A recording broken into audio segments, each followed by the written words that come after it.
Quantas vezes você já acreditou estar vivendo uma grande história de amor, mas no fundo sentia que estava se perdendo de si mesmo? Quantas vezes confundiu ciúme com cuidado, controle com proteção, ou até mesmo submissão com demonstração de afeto?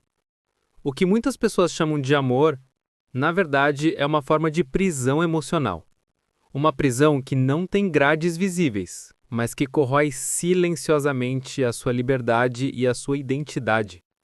E talvez esse seja o ponto mais difícil de admitir. Você pode estar preso em algo que parece amor, mas não é. Porque amor de verdade não exige que você se anule. Amor de verdade não transforma a sua vida em um constante estado de vigilância, de medo ou de angústia. Amor de verdade não te prende, ele te expande. Mas quando você chama de amor aquilo que na prática é dependência emocional, você se torna refém. Refém das mensagens que não chegam, das respostas que demoram, dos humores do outro, das constantes provas que precisa receber para acreditar que ainda é querido, desejado ou amado.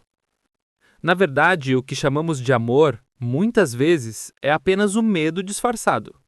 O medo da solidão, o medo da rejeição, o medo de não ser suficiente. E aqui está a provocação que eu quero deixar logo no início. Será que você realmente ama a pessoa que está ao seu lado? Ou ama a sensação de não estar sozinho? Será que você realmente escolhe essa relação? Ou apenas teme o que seria de você sem ela? É sobre isso que vamos conversar agora. Porque nem tudo o que chamamos de amor é de fato amor. E às vezes aquilo que você defende como prova de paixão pode ser apenas um sintoma de dependência emocional. Antes de qualquer coisa, precisamos separar duas coisas: amor saudável e dependência emocional. O amor saudável é escolha. É quando você compartilha a vida com alguém porque quer, não porque precisa. É quando existe parceria, respeito mútuo e espaço para cada um ser quem é. A dependência emocional é diferente. Ela não nasce do desejo de estar junto, mas do medo de ficar só. Não é sobre amar o outro, mas sobre se apoiar nele como se fosse uma muleta. Uma tentativa desesperada de preencher o vazio que já existia antes dessa relação.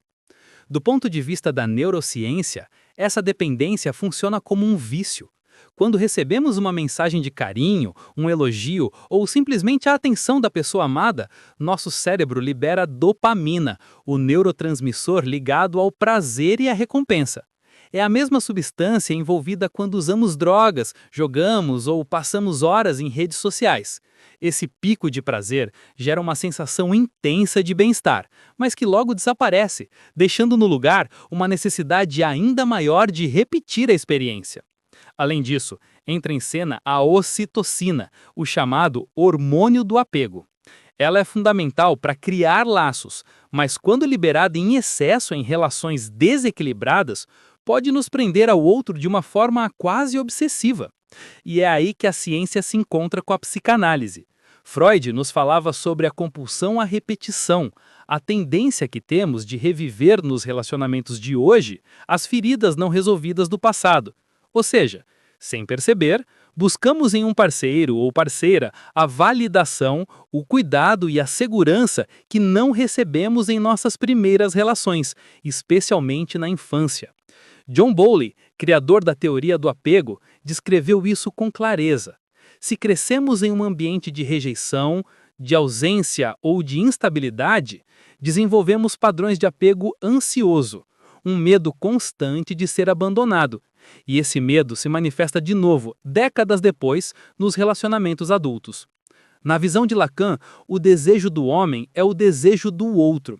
Isso significa que muitas vezes não sabemos sustentar o nosso próprio desejo e vivemos em função do desejo do outro. É como se disséssemos: eu só existo se você me quiser. E é exatamente aqui que mora o perigo. Quando dependemos do olhar, do toque, da presença ou até do silêncio do outro para sentir que temos valor, já não estamos mais no terreno do amor, estamos no terreno da dependência. E essa dependência tem um custo alto. Ela nos faz esquecer quem somos, nos faz acreditar que sem o outro não existe vida e transforma o relacionamento em um campo de medo e insegurança, em vez de um espaço de liberdade e crescimento. Talvez você esteja se perguntando, mas como eu sei se o que sinto é amor ou se já é dependência emocional? A resposta está nos sinais. E o mais desafiador é que eles não aparecem de forma gritante. Eles se escondem em pequenos comportamentos, muitas vezes disfarçados de carinho, de dedicação ou até de prova de amor. Vamos olhar para alguns deles. Primeiro sinal: medo constante de perder o outro. Não importa o quanto a pessoa esteja ao seu lado, no fundo existe uma angústia que não te deixa em paz. A ideia de que a qualquer momento ela pode ir embora. Esse medo não vem do presente, ele é um eco do passado. É como se sua mente estivesse sempre te lembrando: cuidado, você vai ser abandonado de novo. Segundo sinal: anulação de si mesmo. Você deixa de lado seus sonhos, suas opiniões, até seus valores, só para não desagradar. É aquela pessoa que muda o jeito de se vestir, de falar, até de se comportar em público, para caber no desejo do outro. É como se dissesse: prefiro perder a mim do que perder você. Terceiro sinal: ciúme desproporcional. Não é aquele ciúme natural que qualquer pessoa pode sentir em um relacionamento. É algo que consome. Basta uma mensagem no celular, um olhar atravessado ou uma ausência pequena para que a mente construa um roteiro inteiro de traição, rejeição e abandono. Quarto sinal: necessidade de aprovação constante. Você faz algo e antes de sentir orgulho por si, precisa que o outro valide. Sem o elogio, sem a confirmação, tudo parece perder o valor. É como se sua autoestima estivesse terceirizada, dependendo da nota que o outro dá. Quinto sinal: incapacidade de ficar só. Esse talvez seja o mais revelador. Não se trata apenas de gostar da companhia. Se trata de sentir pânico diante da solidão. A pessoa não suporta ficar consigo mesma e então prefere qualquer companhia, mesmo que tóxica, abusiva ou indiferente. Na psicanálise, esses sinais são compreendidos como expressões do inconsciente. Freud dizia que nada na nossa vida emocional é por acaso. Cada medo, cada apego, cada excesso é uma repetição de algo que foi vivido lá atrás e que, não resolvido, insiste em reaparecer. É como se estivéssemos num teatro, mas sempre representando a mesma peça com atores diferentes. Mudamos de relacionamento, mas o roteiro continua igual: carência, medo, insegurança, apego, dor. E a grande armadilha é que no começo esses sinais podem até parecer gestos de amor, mas com o tempo revelam sua face verdadeira. São correntes invisíveis que prendem mais do que libertam. O amor saudável nos fortalece, a dependência emocional nos enfraquece. E talvez seja a hora de você olhar para si e perguntar: será que eu estou vivendo amor ou será que estou preso em dependência emocional? Se a dependência emocional não nasce de um dia para o outro, de onde ela vem? Para entender, precisamos voltar no tempo, muito antes dos relacionamentos amorosos da vida adulta. Na infância, todos nós somos, por natureza, dependentes. Dependemos do olhar, do cuidado, da atenção e do afeto dos nossos pais ou cuidadores. É nesse vínculo que aprendemos, de forma inconsciente, o que significa ser amado, aceito e valorizado. E aqui entra um ponto fundamental. A qualidade dessa primeira relação molda a forma como vamos nos relacionar no futuro. A teoria do apego, desenvolvida por John Bowlby, explica que existem diferentes estilos de apego. Apego seguro. Quando a criança recebe afeto consistente, previsível, sente-se amparada. Na vida adulta, tende a construir relações equilibradas. Apego ansioso. Quando o afeto vem de forma instável, ora a presença, ora a ausência. Isso gera medo de abandono e uma busca constante por validação. Apego evitativo. Quando o cuidado foi distante, frio ou ausente. Na vida adulta, a pessoa pode parecer autossuficiente, mas por dentro sente dificuldade em confiar e se entregar. Apego desorganizado. Quando o vínculo foi marcado por medo, rejeição ou abuso. essa é a base de muitos relacionamentos confusos e dolorosos na vida adulta. A dependência emocional, na maioria das vezes, nasce do apego ansioso ou do apego desorganizado. É como se a criança, ao não receber segurança emocional, carregasse para sempre a sensação de que o amor é algo que pode ser perdido a qualquer momento. Na psicanálise, Freud e Winnicott reforçam essa ideia ao mostrar que o eu se forma a partir da relação com o outro. Se a criança cresce em um ambiente em que precisa se adaptar demais para ser aceita, ela aprende a se anular. Se cresce em um ambiente em que o afeto é condicional, ela aprende a implorar por amor. E se cresce em um ambiente de rejeição, aprende a carregar a crença de que não é digna de ser amada. Mas aqui está o detalhe mais perturbador. Essas crenças não ficam apenas na mente consciente. Elas ficam gravadas no inconsciente. E o inconsciente, como dizia Freud, não esquece. Assim, na vida adulta, a pessoa pode até dizer racionalmente: eu quero um amor saudável. Mas, na prática, acaba se atraindo por relações que repetem o padrão antigo, como se fosse um imã invisível puxando para cenários que parecem familiares, ainda que dolorosos. Do ponto de vista da neurociência, esse ciclo é reforçado pela química do cérebro. Quando a pessoa sente medo de abandono e depois recebe um gesto de carinho, o cérebro libera dopamina e ocitocina, gerando alívio e prazer. Isso cria um circuito viciante, primeiro a dor, depois a recompensa. Um verdadeiro vai e vem emocional que prende cada vez mais. É por isso que muitas pessoas dizem: eu sei que essa relação não me faz bem, mas não consigo sair. Não é falta de força de vontade.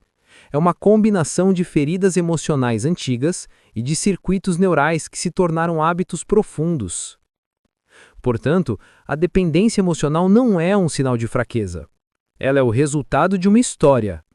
Uma história que talvez você nunca tenha escolhido viver, mas que continua a influenciar suas escolhas até hoje. A questão é: será que você vai continuar repetindo o roteiro ou vai começar a escrever uma nova história para si? Agora que entendemos de onde a dependência emocional nasce, precisamos encarar algo ainda mais importante: o que ela faz com a nossa vida quando não é reconhecida.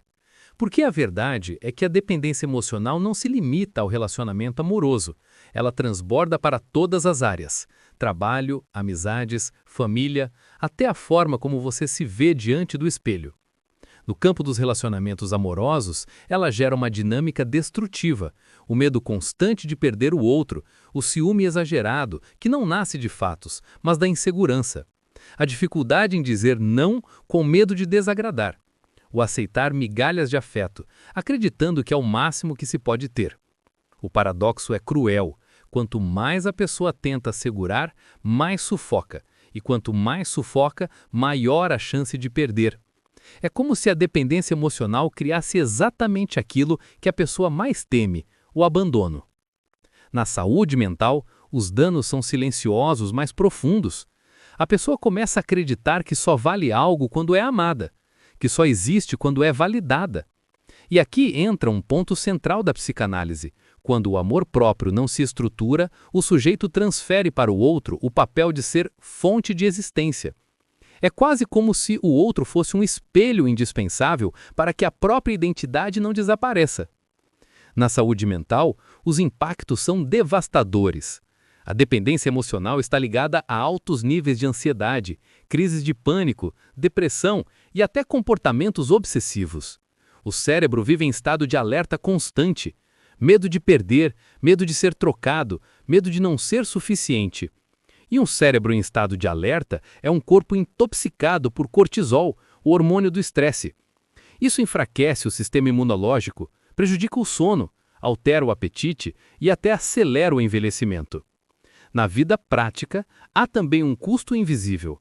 Muitas pessoas deixam de crescer na carreira, de assumir projetos, de se posicionar, porque têm medo de desagradar ou de perder a aprovação do outro. A dependência emocional não prende só o coração, prende o futuro.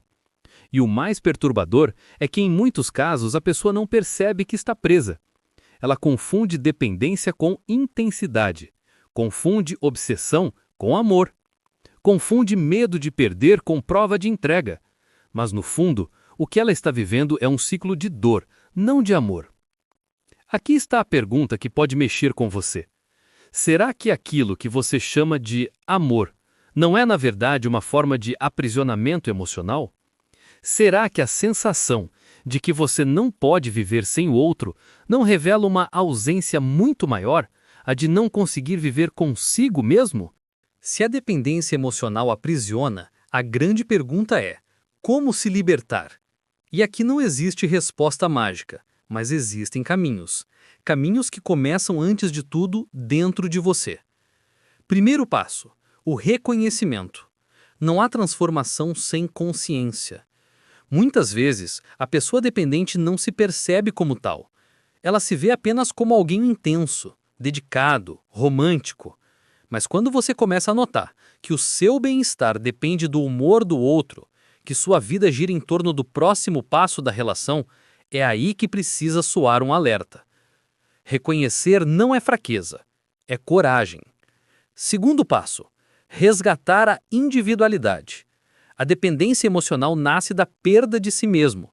Por isso, recuperar hobbies, amizades, projetos e até pequenos rituais que pertencem só a você é vital.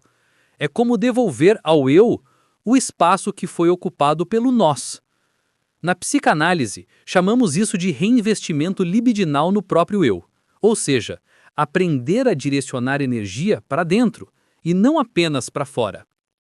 Terceiro passo: trabalhar a raiz da falta. Nenhuma dependência emocional é só sobre o presente. Ela sempre é um eco do passado. É o eco da criança que teve medo de ser abandonada, que aprendeu a se sentir amada apenas quando correspondia às expectativas dos outros. Romper esse ciclo passa por um trabalho profundo de autoconhecimento e, muitas vezes, de psicoterapia. Porque só assim você consegue dar àquela criança interior o que ela nunca teve: acolhimento, validação e segurança. Quarto passo: aprender a ficar só. Pode parecer contraditório, mas a verdadeira liberdade nasce da solidão bem vivida. Não da solidão de ausência, mas da solidão de presença. Estar só e não se sentir vazio é um dos maiores sinais de maturidade emocional. Quando você consegue sentar consigo mesmo, sem precisar se distrair ou preencher com alguém, aí sim começa a experimentar o que é amor próprio de verdade. Quinto passo: redefinir o que é amor. Amor não é prisão, amor não é sufoco, amor não é medo. O amor maduro é escolha, não necessidade. É entrega, não obsessão. É liberdade, não controle. Quando entendemos isso, paramos de confundir intensidade com profundidade e começamos a distinguir o que é amor de verdade do que é dependência camuflada. E aqui vai um ponto crucial. A libertação da dependência emocional não significa abrir mão de amar. Muito pelo contrário. Significa aprender a amar melhor. Amar sem perder a si mesmo. Amar sem precisar se anular. Amar porque você quer, e não porque precisa. Pense nisso. Será que você ama a pessoa que está ao seu lado, ou apenas teme o vazio de ficar sem ela? Será que a sua relação é um espaço de crescimento mútuo ou um acordo silencioso de sobrevivência emocional? Talvez a maior prova de amor não seja segurar com força, mas aprender a caminhar ao lado, sem correntes, sem prisões, sem dependência. Amar não é se perder no outro. Amar é caminhar junto sem deixar de ser quem você é. E talvez a maior libertação da dependência emocional seja descobrir que você pode escolher o amor e não implorar por ele. Se essa reflexão fez sentido para você, inscreva-se no canal, ative o sininho e deixe o seu like. Assim, essa mensagem chega a mais pessoas que também precisam ouvir isso. E claro, compartilhe com alguém que pode estar vivendo essa prisão emocional. Às vezes, um vídeo é a chave para abrir uma porta que parecia trancada por dentro.